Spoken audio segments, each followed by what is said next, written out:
Hello सांग माने नमस्कार समस्त को स्वागत करछि मो यूट्यूब चैनल को। यह हमारा प्रथम वीडियो। जदि आपण मानक भल लगे तबे वीडियो टी को लाइक करी चैनल को निश्चित भाव सब्सक्राइब करिवे। सांग मानक मध्ये रेसिपी शेयर करिवे।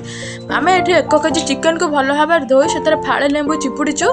फाळे लेंबू चिपुडिया द्वारा चिकन टी हार्ड रहिबो जहा द्वारा कि यह फिटी जीव नाही। एथिरे सोरिष तेल पकाई आपण माने आक भल भाव गोळा देबे। सोरिष तेल पकाया द्वारा मसला टीर बास्ना बढ़िया आसे। आपण चाहिले रिफाइन तेल भी पकाई पारिबे। प्रायतः मु सोरिष तेल व्यवहार करे। सेथिरे आमे हळदी गुंडा पकाइबा। हळदी अल्प पकाइबानी कि बेसी पकाइबा नाही, अल्प मीडियम पकाइबे। अधिक पकाया द्वारा यह हळदिया बासा जहा द्वारा गंध हुए, खाद्य भल लागे नाही बिल्कुल। प्रायतः लोक माने हळदी को कलर करिया पई बहुत थोड़ा हळदी पकाई दियंती। केबे तेबे भूल करिवे नाही, अल्प हळदी पकाइबे कारण तरकारी बेले मध्ये हमर हळदी पड़ियार अछि। याको वर्तमान पई आमे किछि घंटा पई आधा घंटा पई घोड़ाई रखि दवा। ता भीतर आमे हमर प्रस्तुत करिया हमर पट्टा मसाला। 4टी पियाज, 3टी रसुण, अदा को मु काटी देबी पूरा टिक टिक करी। ठीक एई परी देखंतु आमे अदा को मध्ये छेची देकी भाजीबा कारण अदा छेची भाजिया द्वारा ग्राइंडिंग समय रे ताहा जमा जेमिति गोटा अदा ही न रहे। एठार आमे गैस को लो फ्लेम करी लगाई दबा। बेसी हाई कि लो देबेनी जा द्वारा तेल पोड़ी जीवो, मसला भी मध्ये लागि जवार संभावना अछि। एथर अल्प सोरिष तेल देई देबे। सोरिष तेल को किछि समय पई गरम हेबा को छाडी दबा। ता भीतर आमे अदा पियाज रसुण को एकाठी कर दबा। मो जो रेसिपी बनाउछि एहा बिना टमाटर बना होछि।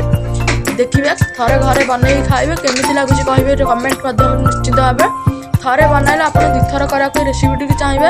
आमे जो मसला टी एबे करूछु ए मसला टी करिया द्वारा आपण आनकर पेट गैस मध्ये रहिबो नाही। एकदम शरीर पर हितकारक। आमे प्रायतः बटा मसला करी पका देथाउ जेपर कि पकई दो खाली ग्राइंडिंग कर देथु। ता करिया द्वारा मसलिया बासे प्राय टाइम तरकारीटा रखी हुएनी भी राति को। सेथिपाई मु मसला टी को भाजी दउछि। प्रथमे समस्त पकाई देला पर समस्त मसला उडी पकेला पर सेथिरे हम पकाई देबा लंका, सुखला लंका, 2टा दालचीनी पकाइबा। यह ता ऊपर पकाई देबा 2टा गुजराती,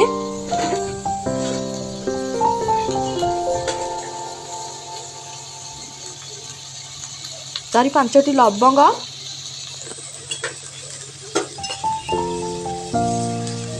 गोलमरीच 5-6टा। तापर ताकू भल भाव हलई देवे, चटई देवे भितर। मसला टी देखिए ब्राउन कलर होला पर्यंत ताकू भाजी चलतिबे किबा किछ समय पे घोड़े दे पारिबे भी। मसला टी को मझरे मझरे खोली देउतिबे ताकि ता भीतर जदि पियाज गुडी लागि जाइतिबो तो मसला टेस्ट बिल्कुल भी भल लागिबनी। ताकू हम वर्तमान किछ समय पर पुणी खोली के देखिलु मसला गुडी पियाज गुडी भल भाव ब्राउन कलर हो आसलानी। आपण माने देखि पारथिबे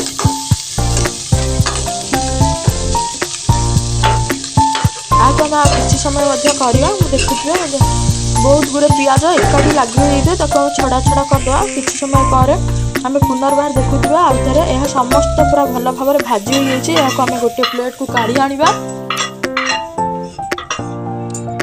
यह को हमें शीतल करी ग्राइंडिंग करबा, नाले गरम गरम ग्राइंडिंग करले ग्राइंडर रु निया बाहरिबार संभावना अछि। पुणी थरे टिके तेल पकाई देबे। मु पुनर्बार सोरिष तेल व्यवहार करूछि जेहेतु मूलु सोरिष तेल व्यवहार करि आछि। आपण आनु कहिछि मु ताइना आपण आनु रिफाइन तेल भी कर परिबे। एथरा हम मैरिनेट कर रखिबा चिकन गुडी को पकाई देबा। चिकन को भाजिया द्वारा मध्ये आपण मन रखंतु सेथिरे थिबा चिकन तेल अंश गुडी को बाहर जाइते जा शरीर पर बिल्कुल भी भल नुहे। ताको आपण आनु तेल गुडी को चिकन में बाहर कर देबे। आको भल भाबरे मध्ये भाजी देबे। चिकन टी आपण मानकर सिझी जाइता द्वारा तरकारी हबार कम समय बहुत नुहे। एबे वर्तमान आकु नै आमे घोड़ाई सुखै दबा फैन तले जहा द्वारा कि ठंडा हो गलानी। कुछ समय पर आकु आमे ग्राइंडर में पकाई दबा। आकु हम ग्राइंडिंग कर सारिया पर आमे गोटे पात्र को रखि देछु। एते चिकन भल भाव ता भीतर भाजी हो सारछि। देखंतु तळे तेल गुडी को थिबा तेल गुडी को बाहर कर देछि। एबे वर्तमान तेल को पुणी थारे पकाई गरम करबा गैस रे। एथरे आमे आलू भाजिया। मु 2टा आलू पूरा मीडियम साइज रा आलू नेछि जाको भाजिया पई। आलू भी भाजिया द्वारा जहा तरकारी समय सिझिया को बेसी समय नै न थाए। आलू पकाई जाको भल भाव भाजिबे। आपण चाहिले बिना भजा रे भी आलू पकाई परिबे। जेहेतु भजा आलूटा सबको भल लगे तरकारी पकाइले सी कम समय मध्य तरकारी हो जाए। बर्तमान एथरे किछि तेल बळी जाइछि आ टिके तेल पकाई ताको आउ थरे गरम करबा सोरिष तेल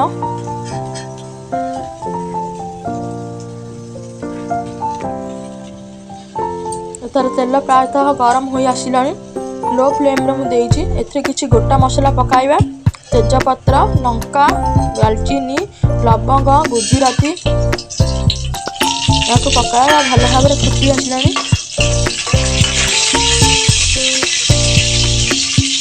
समय आपको हल्के भितर एथर आम पक्का प्रस्तुत कर रखि मसला को सब काढ़ी आ भितर पकाइबा देखो ये भल भाव फुटी आसलानी एक आम गोटे प्रस्तुत कर रखि मसला को पकाया मुझे बिना टमाटर आम रेसिपी तैयारी हम थे खाई कहे जमी लगुच आप हाथ चाटिक आप रुचि सहित कि भात सहित खाईपर तरकारी देखो आम मसला समस्त मसला पकईदेवे एक केजी चिकेन चा अनुसार 4टी पिज 3टी रसुण को पकई से अनुसार हो जाए बर्तमान भल भाव तेल सहित मिक्स करदे गोटा मसला सहित जपरी आपने ध्यान रखु मसला टी न लगी जाओ मोर ये लगी जाऊला मुझे जो चटई देली भल भाव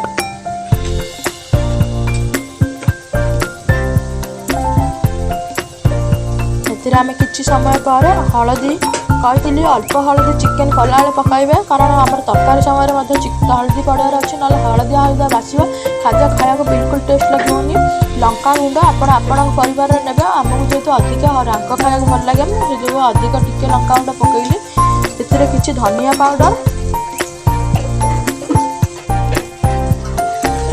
भल भाव गोलाई देवा कारण तले मसला गुड़िक अधिक समय लगे पोड़ी जापे कि जीरा पाउडर आपने चाहिए जीरा ना घरे जीरा कुटी ग्राइंडिंग कर पका पाए मो पाखे जेहतु थिला मु जीरा पाउडर पकईदेली कि चिकेन मसला ताको भल भाव गोलाइबे जेहतु मोर मसला गुड़िक शुखिला हो गला से मुझे समय पानी आनी से अल्प किसी पानी देदेवा पानी की देई ताको भल भाव गोलाइबा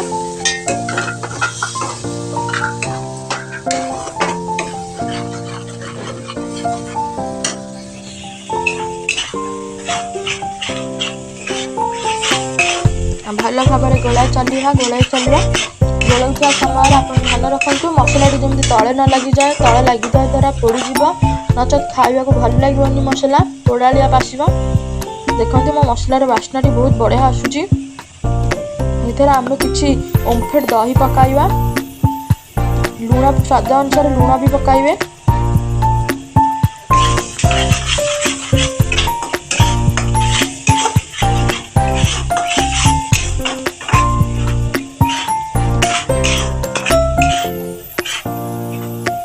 स्वाद अनुसार लुण पकईकि आपको भल भाव कषिबे कषिया द्वारा खाद्यर बास्नाटी बहुत बढ़िया आसता है द्वारा खाइबा भी भल लगे एठर मुझे किछ समय पर आपको गोलाया पर दही रखी से दही की पकईदेली कही बिना टमाटर करने थे खाई कहे भल लगे आपको भल भाव गोलाई देवे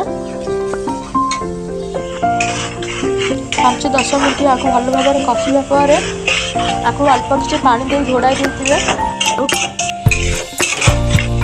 जेहेतु मुझे भिडटी करी डेरी होने कले आपको शीघ्र लगे मसला टी भल भाव कषिबे से किसी पानी देदेवे मसला जमी न लगे जाए तले मोर मसला टी बास्ना बहुत बड़ा आसला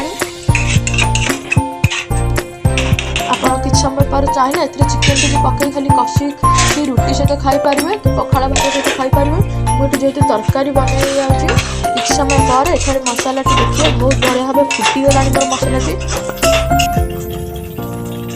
आम बर्तमान चिकेन आलू गुड़ी को भजा आलू गुड़ी को पकईदेवा या भल भाव तल ऊपर कर घाटिया मोर जेहेतु मसलार अधिक मसला मुझे मसला टी अधिक हेल्ले खाद्यटा बहुत टेस्ट लगी था आपको भल भाव तले ऊपर कर गोलाई देवा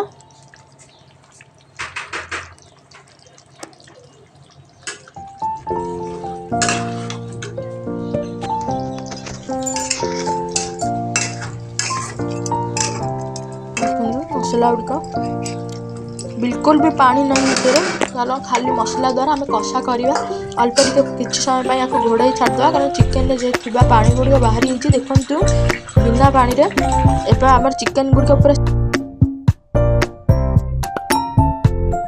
जदि आपण मानक आम भिडियोटी भल लगी था तेज आम भिडियो को लाइक करके चैनल को निश्चिंत भाव सब्सक्राइब करेंगे। Thank you. जय जगन्नाथ।